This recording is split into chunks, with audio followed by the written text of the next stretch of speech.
भगवान कृष्ण ने कहा कि नक्षत्रों में मैं चंद्रमा हूँ, क्योंकि 27 नक्षत्रों में चंद्रमा की गिनती नहीं होती है, परंतु चंद्रमा का गोचर 27 नक्षत्रों में एक महीने में हो जाता है। चंद्रमा मन का कारक है। चंद्रमा मनो भूत्वा हृदयम प्राविशत, क्योंकि भगवान का मन से ही चंद्रमा की उत्पत्ति है। इस नक्षत्र में जिन्होंने भी शपथ ली है, नए काम की शुरुआत की है, जिनका जन्म हुआ है, वो सारे के सारे लोग कहीं ना कहीं इस राहु से जरूर पीड़ित होंगे। नमस्कार, मैं हूं श्रद्धा। आप देख रहे हैं भारत एक्सप्रेस का डिजिटल प्लेटफॉर्म डिजिटल लाइव। आज चंद्र ग्रहण है और आज लगने वाले चंद्र ग्रहण का क्या क्या असर आपके जीवन पर पड़ने वाला है, राशियों के हिसाब से देखें तो क्या क्या असर पड़ेगा, इसी के बारे में बातचीत करने के लिए हमारे साथ स्टूडियो में मौजूद हैं ज्योतिषाचार्य डॉक्टर मदन जी। बहुत बहुत स्वागत है आपका मदन जी स्टूडियो में। नमस्कार। सबसे पहले राशियों पर कितना असर पड़ने वाला है, क्योंकि जब भी बात चंद्र ग्रहण की आती है तो एक डर सा समा जाता है कि ग्रहण है, कितना असर हम पर पड़ेगा, अच्छा पड़ेगा या बुरा पड़ेगा। तो राशियों से शुरुआत करते हैं। सबसे पहले शुरुआत करेंगे मेष राशि से। देखिए, इस समय जो ग्रहण लग रहा है वो लग रहा है कुंभ राशि में, और जिस नक्षत्र में लग रहा है वो बड़ा महत्वपूर्ण है, वो है पूर्व भाद्रपद। ये दो नक्षत्र हैं, पूर्व भाद्रपद उत्तर भाद्रपद नक्षत्र, दोनों ही भगवान शिव के हैं। इस नक्षत्र के ग्रहों में अगर नवग्रहों में स्वामी देखे जाएंगे तो वो बृहस्पति जी महाराज है, जो इस समय मिथुन राशि में गोचर कर रहे हैं। और देवता की अगर बात करेंगे, क्योंकि नक्षत्रों पर जो आधिपत्य है, मुख्य स्वामित्व है, वो नक्षत्रों के देवताओं का है। 27 नक्षत्रों में से इस पूर्व भाद्रपद नक्षत्र के जो देवता हैं वो अजयकपाद हैं, वो भगवान शिव के ही एक स्वरूप हैं। तो इस नक्षत्र में ग्रहण लग रहा है, पीड़ा हो रही है। 21 डिग्री के करीब अभी समय ट्रांजिट कर रहा है चंद्रमा। और देखें कि राहु वहाँ से उल्टी जो चलता है, उल्टी चाल चलता है, वक्री होकर चलता है सदैव, वो 24 डिग्री लगभग 3 डिग्री के आसपास का वो है। तो वो इसको ग्रसित करने के लिए सबसे ज़्यादा आतुर है। तो इस नक्षत्र में जो पीड़ा हो रही है, इस नक्षत्र में जिन्होंने भी शपथ ली है, नए काम की शुरुआत की है, जिनका जन्म हुआ है, वो सारे के सारे लोग कहीं ना कहीं इस राहु से जरूर पीड़ित होंगे। चंद्रमा में ग्रहण लग रहा है तो समुद्र मंथन में जैसे सूर्य और चंद्रमा ने राहु की मुखबरी कर दी कि ये व्यक्ति हमारे बीच में गलत आदमी बैठ गया है।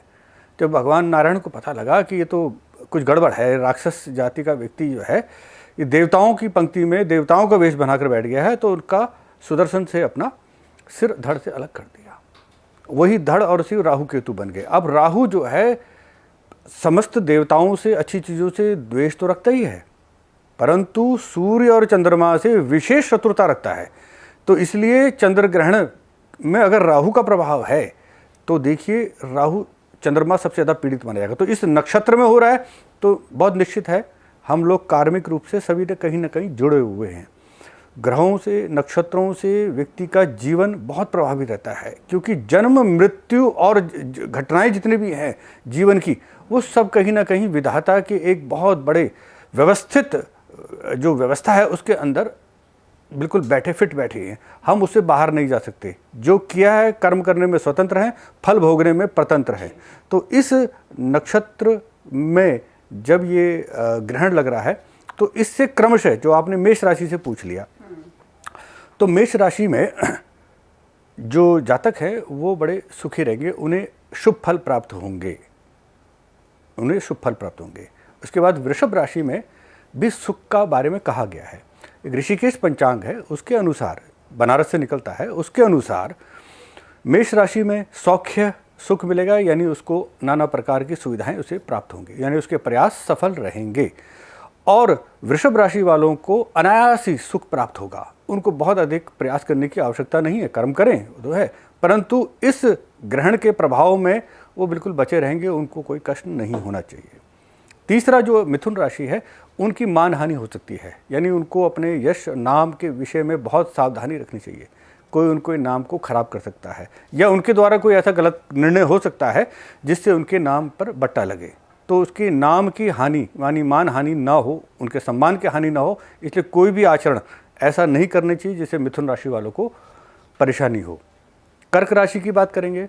कर्क राशि में यहाँ पर कष्ट है, और कष्ट बड़ा भयंकर है, यानी चुनौती उसके जीवन में चारों तरफ से आएंगी, पर उसे संयम से, धैर्य से इसको निकालना है। इस पीरियड को उपाय करते रहने हैं, भगवान का जाप करते रहें, होम करते रहें, समय पर संक्रांति हो, अमावस्या हो, पूर्णिमा हो, दान अवश्य करें। भगवान का नाम लेने से ही व्यक्ति इस चुनौती को पार कर पाएगा। सिंह राशि वालों को स्त्री कष्ट रहेगा, पार्टनरशिप में झगड़ा हो सकता है, पार्टनरशिप में विवाद हो सकता है, इसमें बड़ी सावधानी रखनी जरूरत है। अब रही कन्या राशि की बात, कन्या राशि में भी सुख मिलेगा, सौख्य प्राप्त होगा। उनको जो भी अचानक उनको बहुत ही सब सुख सुविधाएं प्राप्त हो जाएंगी। अचानक उनके प्रारब्ध में कुछ ऐसा होगा, कुछ उनको दैवीय सहायता मिलेगी। संकट जरूर होगा परंतु दैवीय सहायता भी प्राप्त हो जाएगी।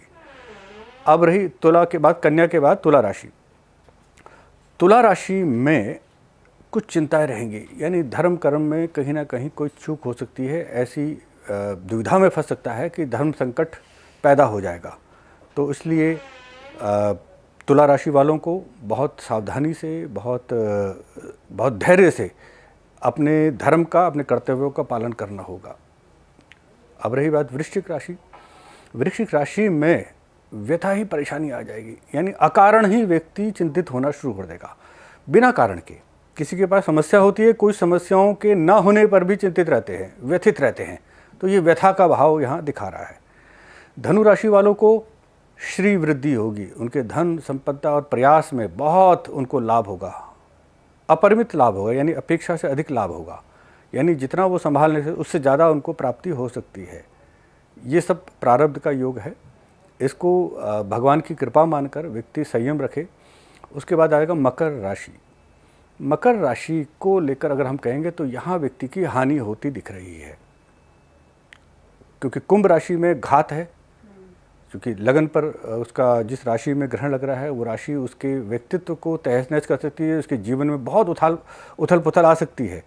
तो इसलिए बहुत संयम से भगवान का हरि नाम का जाप करे, स्मरण करे, तीर्थों का स्मरण करे, तीर्थ स्नान करे, संकल्प ले और इस काल में बड़े धैर्य से जाप करता हुआ स्नान करे। जब ग्रहण काल लग जाए, अभी प्रारंभ हो गया है और नहीं हुआ तो कर ले, नए वस्त्र धारण करें और अभी जाप करना शुरू कर दें। भगवान का जाप करने से बहुत सारी कृपा प्राप्त होती है। मीन राशि में अगर बात करेंगे तो उसमें कुछ क्षति होने की संभावनाएं हैं, इसलिए अपनी सुरक्षा, वाणी का संयम ये बहुत ज़रूरी है। परिवार के साथ मेल बना के रखें, परिवार की सहायता से ही आप उस क्षति पूर्ति कर सकते हैं। ये एक सामान्य है। निर्णय सिंधु के अनुसार अगर हम देखें कि तीसरी, छठी, 10वीं और 11वीं राशि में ग्रहण से ये बहुत व्यक्ति को बहुत उन्नति देती है। उपचय भाव की राशि है। दूसरी राशि पंचम राशि और सप्तम और नवम राशि में इसमें मिले जुले फर्क रहते हैं। तीसरा, चतुर्थ, 8, 12 इसमें बहुत संयम से, इसमें सुख में कहीं ना कहीं न्यूनता आ सकती है। जरा सी असावधानी व्यक्ति को बहुत बड़े नुकसान दे सकती है। इसलिए इस ग्रहण काल में बिल्कुल संयम रखकर भगवान का ही जाप करें। उपाय यही है।